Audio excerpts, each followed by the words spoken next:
Jeremy, honey, do you have any idea when you'll be returning home? Your father doesn't appear to be well. We've taken him to the hospital. Do you think you'll be able to make a visit? Oh, is it finally the moment to bid farewell to the old man? It's time. I've been waiting for this for years. That's not good at all. Why would you say something like that? This isn't the time for jokes. Dear, we need you here. Can you come? I'm not sure. I'm quite busy. Maybe if I feel like it. If you feel like it? What are you saying? Your father might be in critical condition. It could be life-threatening. I said I'm busy. You can be so persistent sometimes. Oh, by the way, if any other relatives come to visit, make sure to tell them that I'm late due to work. I can't have you telling stories and ruining my reputation. Make sure they still think I'm a great guy. All right, I will. But honey, I'm certain your dad would be delighted to see you. Your visit might be just what he needs to recover. We'll be waiting. Please come as soon as you can. Yeah, whatever. I thought taking care of the house was your responsibility. And now you're bothering me with all these things I really don't care about. You should really do better. Aren't you supposed to be my wife? All right, I'll try my best. But please promise me you'll come and visit when you have the time.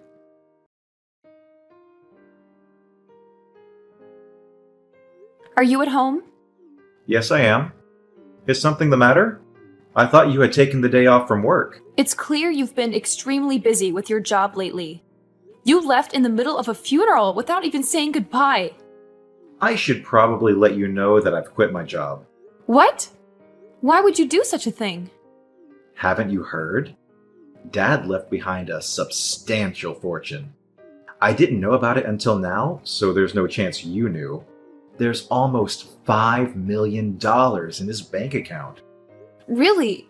But I still don't understand why you would quit your job just like that. It doesn't make sense. Can't you see it? A poor girl like you won't ever understand.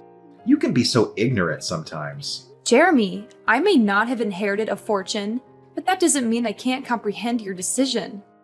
Money isn't the sole measure of happiness or success in life. You don't get it, Kayla. This is a game changer. With this money, I can finally live the life I've always dreamed of. No more long hours at the office, no more stress, and no more compromises. I can travel the world, start my own business, and truly enjoy the fruits of my labor. And Kayla, use your brain for once. Who needs to work when they have $5 million? I understand that having financial security can provide opportunities, but I worry that you're dismissing the value of hard work and personal fulfillment. Remember, our father worked tirelessly to build his wealth, and he also valued the importance of family and relationships. Money can bring temporary happiness, but it's the meaningful connections and personal growth that bring lasting fulfillment. You're so idealistic, Kayla. I've spent years struggling to make ends meet, constantly worrying about bills and debts. This fortune is my ticket to freedom and a life without limitations. I deserve to finally enjoy the luxuries I've always desired. I don't see where this is going. I just want you to consider the potential consequences of abandoning everything you've worked for. Success is more than just financial wealth. It's about finding purpose, making a positive impact, and maintaining healthy relationships. While money can open doors, it can't guarantee genuine happiness or fulfillment. Well, I do. I suppose I'm different from ignorant people like you who have nothing. You're pitiful. You just can't comprehend the mindset of a millionaire like me. That's why I detested living with you. Fortunately, we can finally put an end to it. Sorry, I'm not quite following. What do you mean by put an end to it? You can leave now. Get out of the house. Leave the house? Does that mean... Wow, you can actually understand something. Yes, it means I'm kicking you out. I don't need you anymore. I am about to be able to get whatever I want with this money. I have no need for you. Wait! Are you serious about kicking me out? Yes. Can't you read? It's practically guaranteed that I'll inherit Dad's fortune. I'm the eldest in the family, and I took care of him in his final years. That leaves a good impression when it comes to dividing his assets. But you didn't take care of him. I was the one who took care of your dad all these years. So what? You're not his actual family, just my wife. If you took care of my dad, then good. It means I trained you well. It also means my brother will have fewer chances of getting anything. I doubt he'd be getting anything. So from now on, I'll live a happy life with Dad's $5 million. But what you're basically telling me is that as soon as you thought that you were going to inherit the $5 million, you decided to kick me out. Is that correct? Yes, that's what I've been telling you for the past couple of hours. Anyway, now that you finally understand why I don't need you anymore, it's time to arrange our divorce. And no, don't worry about the costs. I'll cover all the fees. I'll even give you an extra $50,000 if you leave promptly. Really? You're willing to do that for me? I have money to spare, unlike you. But once you accept the money, that'll be the end of it. We won't have any further conversations, okay? Can I ask a few more questions? You seem eager. Have you been planning this divorce for a while?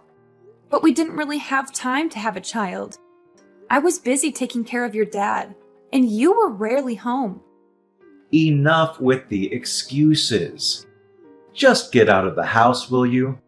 You'll have to leave eventually because I'm going to sell it. Sell it? Why?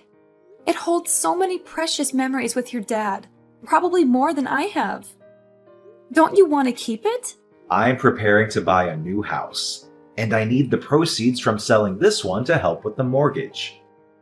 I'm offering you $50,000, so stop complaining. It might be a significant sum for someone like you, but consider it as compensation for me cheating. I knew that you were really deceiving me the whole time. So I assume you'll be moving in with the woman you cheated on me with. Feeling jealous now? It doesn't matter. You'll be out of the house, and you won't have anything to do with me for the rest of your miserable life. It's only been 5 days since your dad passed away, and you're already planning to sell the house. I wanted to give you the benefit of the doubt, but it's clear you don't care about your father.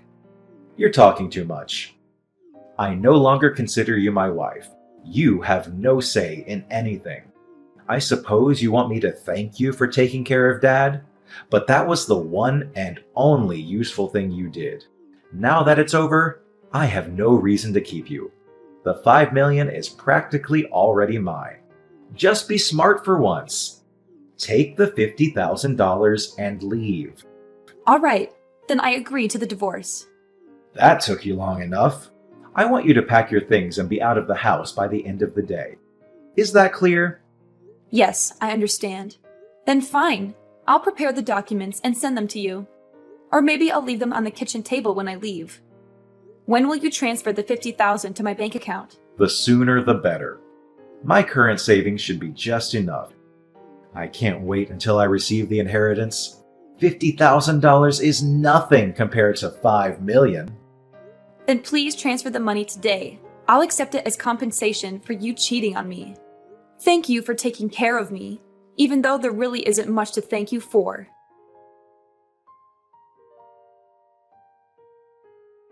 What on earth is happening, Kayla? What? I thought we agreed to not contact each other after the divorce. I still haven't received my inheritance. Have you heard anything from the attorneys? You better not hide anything from me. So that's the reason you reached out to me? I don't think you'll be getting anything, Jeremy. What does that mean exactly? I don't think you'll receive a single penny. I don't understand. Where is my $5 million? I've been waiting for it. Frankly, I can't fathom how you believed you were entitled to anything. I'm the eldest in the family now that Dad is gone. I should be the one inheriting his entire fortune. Dad left a will. Did you know? Obviously not. Otherwise, I wouldn't be asking you what's going on. After the funeral, a court-appointed executor paid his respects. Apparently, he was named by your dad before he passed, and he was responsible for carrying out his wishes. We scheduled a meeting to discuss the contents of the will. Don't fret, it's all been settled. Why was I kept in the dark about this? Well, you barely attended the funeral. You left early, remember? We assumed there wouldn't be much of an issue without you, so we didn't bother informing you. What the hell? According to the will, your dad decided to bestow his entire fortune upon me. It was very kind of him. I don't have time for this nonsense. Just tell me the truth. If you don't believe me, then why don't you ask your brother?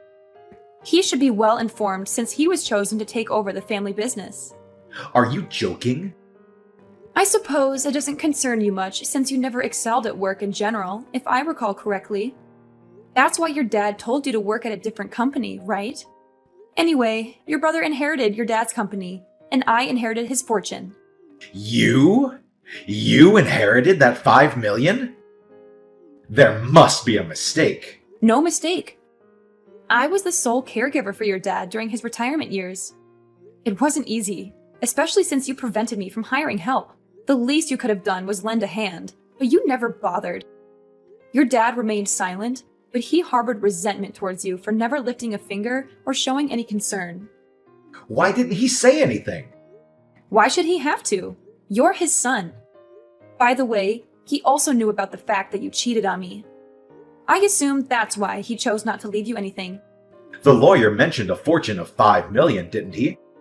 Yes, that's correct. However, none of that money is coming your way. I'm just guessing here, but I'm pretty sure the lawyer never mentioned anything about you being the beneficiary.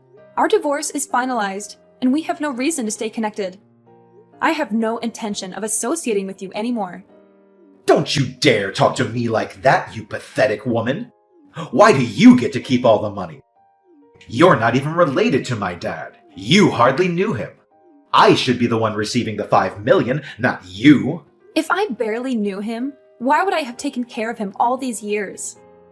I wouldn't have done something like that if I didn't know him, right? The reality is, I knew him much better than you did, especially in his final years. It's time for you to face the facts. You're a horrible person, and this is the consequence of your actions. Fine. Whatever. I guess you knew him, but that's not what we're discussing right now. Stop going off topic. Really? I believe it's entirely relevant. You're the one who started the conversation about what happened to the money, right? I'm just trying to be considerate and explain how your father, out of his kindness, decided to leave me his fortune. And I'm explaining why you won't receive a share from such a kind-hearted man. I don't see why you're having trouble understanding. He's still my father, though. Oh, now you suddenly care about him. I distinctly remember you didn't bother showing up when I called you from the hospital. The only thing you did was attend the funeral. And even then, you left early without paying your respects. It's clear you didn't even attempt to show grief. It's sad to think that you only saw your father as a source of wealth. That's not true. I don't know. But that's the impression most of your relatives, your father, and I had based on your behavior. But I suppose it doesn't really matter now.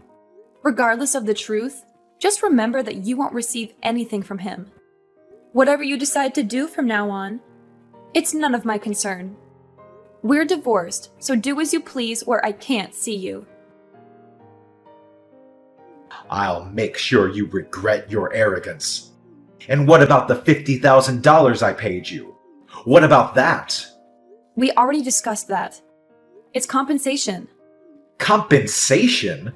What do you mean? It was your suggestion. Compensation for your infidelity. If you have any further issues, please address them with my lawyers.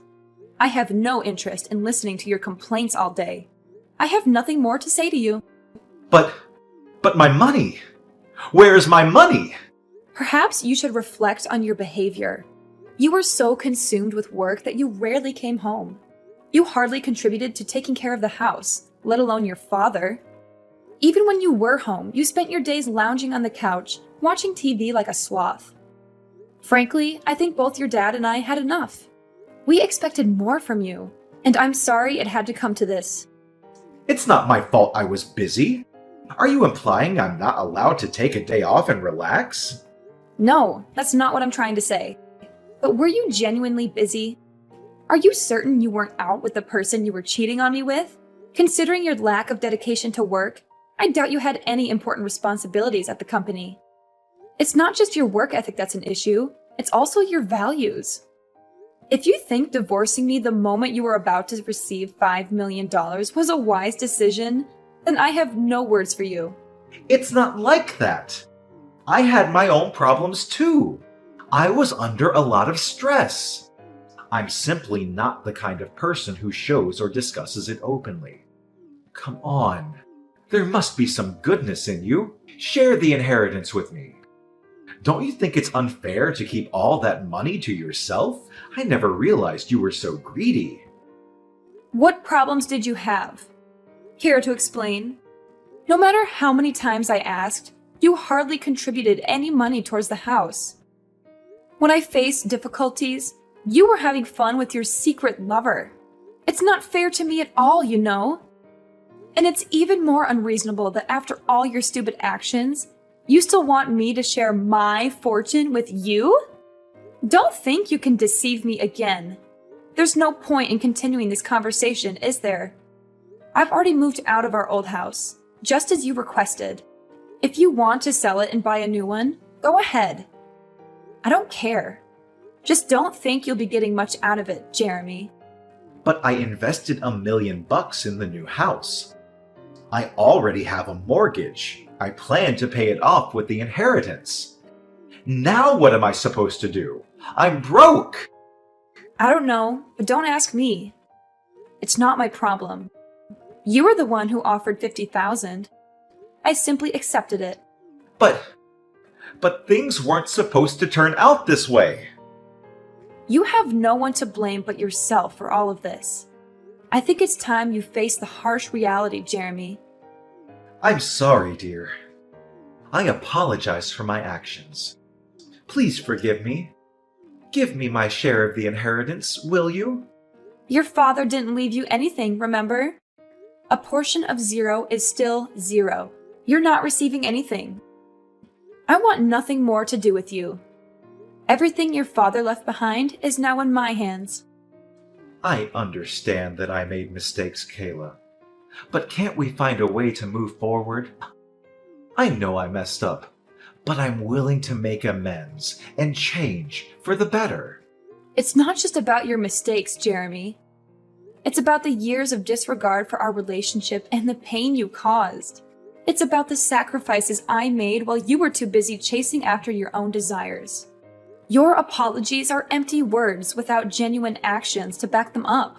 I know I can't undo the past, but I'm willing to learn from my mistakes and work on rebuilding our relationship. We've been through so much together, and I still love you, Kayla. Love me? How ridiculous. You may say you love me, but your actions have proven otherwise time and time again. It's not just about the inheritance. It's about the years of emotional neglect and the disregard for our partnership. I understand that I hurt you, Kayla, and I'm truly sorry for that. I want to make things right and show you that I've changed. But we can address the issues that led us to this point and work on rebuilding our trust. Please, Kayla, don't shut me out completely. I know I messed up, but I still believe in us. Let's at least try to find common ground and work towards healing and understanding. It's over. Right now, I need to prioritize my own well-being and find happiness on my own terms. I hope you have fun with your job and your new girlfriend. But I don't have a job anymore. I don't have a job, and I have a mortgage to pay. Your ex-husband is going through a tough time right now. Shouldn't you fulfill your duties as a former wife and help me out? I'm not your wife anymore, honey. Did you forget? We got divorced. Please, help me. Even though we're no longer married, We spent years together. We used to love each other deeply. But did we really? If we did, it was a long time ago. The past few years have been incredibly challenging for me. I dedicated a significant part of my life to taking care of your dad. There are numerous things I missed out on, and I believe he recognized that too. I'm making up for lost time now. I'm sure he would want me to spread my wings. I understand that you feel like you missed out on things, but that doesn't erase the love we once had, right? Remember the time I always cared for you? And we also had our memories together. Jeremy, caring about someone and being in love are two different things. Yes, we shared a history, but that doesn't mean we should continue a relationship that isn't fulfilling for either of us. Life is too short to remain in a stagnant or unhappy situation. I can't imagine my life without you, Kayla. We've been through ups and downs, and I always thought we would find a way to make it work. I know it's difficult to accept, but sometimes relationships run their course. We both deserve to find happiness and fulfillment, even if it means going our separate ways. I'm nearly 40 now, but it looks like life will finally become better. I've spent years putting others before myself, and now it's time for me to prioritize my own well-being and personal growth. I'm sorry to say that I can't say the same for you, Jeremy. Don't give up on us so easily, Kayla. We can work through this. Could we please find a way to reconnect? No! Can't you just stop irritating me? Listen here. It's important to acknowledge that people change and evolve. The person I am today is not the same person I was when we fell in love. I've grown, and my priorities have shifted. It's time for both of us to embrace new chapters in our lives and discover what truly makes us happy. Goodbye, Jeremy. I hope we can find peace and happiness separately.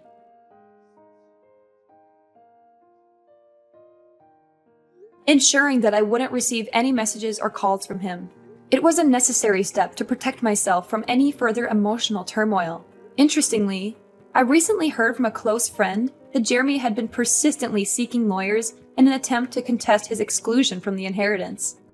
However, all of his efforts were in vain, as every legal professional he approached confirmed that he would not be entitled to any portion of the estate. It was at that moment, when faced with a unanimous verdict of legal experts, that Jeremy finally came to the stark realization that there was nothing more he could do to alter the situation. The consequences of his actions had caught up with him, leaving him not only emotionally shattered, but also financially devastated. Deep in debt and with his bank account drained, he had no choice but to accept the harsh reality before him. To make matters worse, as soon as his girlfriend discovered that Jeremy would not be receiving any inheritance, she promptly abandoned him, leaving him to face the consequences alone. Their plans for a new house, which were built on the expectation of financial security, crumbled away, leaving Jeremy in a state of despair and uncertainty. In a desperate attempt to seek assistance, Jeremy turned to me and other relatives, pleading for help and support. However, his pleas fell on deaf ears as all of us, having witnessed the pain he had caused and the consequences of his actions, refused to extend a helping hand. With no alternative left, Jeremy found himself in the position of having to find a new job. Unfortunately, his search proved to be a challenging one, as he struggled to secure a full-time or even a decent part-time position. Eventually, he was left with no choice but to accept a job at a factory located in another state, where the working conditions were nothing short of abysmal. Day and night, he toiled tirelessly, with minimal rest, simply to make ends meet. On the contrary, I used the property inherited from my dad to establish a thriving business. With hard work, determination, and a stroke of good fortune, my venture flourished over the years. And as fate would have it, I crossed paths with a kind-hearted gentleman whom I eventually married. Moreover, I also spent an amount of money on charity and volunteering. These voluntary activities really helped me to find peace in my heart, so that I can begin a new chapter of my happy life. In essence, my goal in life is to find true happiness and make the most of the opportunities that come my way. While Jeremy's actions and choices led him down a difficult path, I choose to forge ahead, learning and growing from my experiences, and honoring the blessings that have come my way.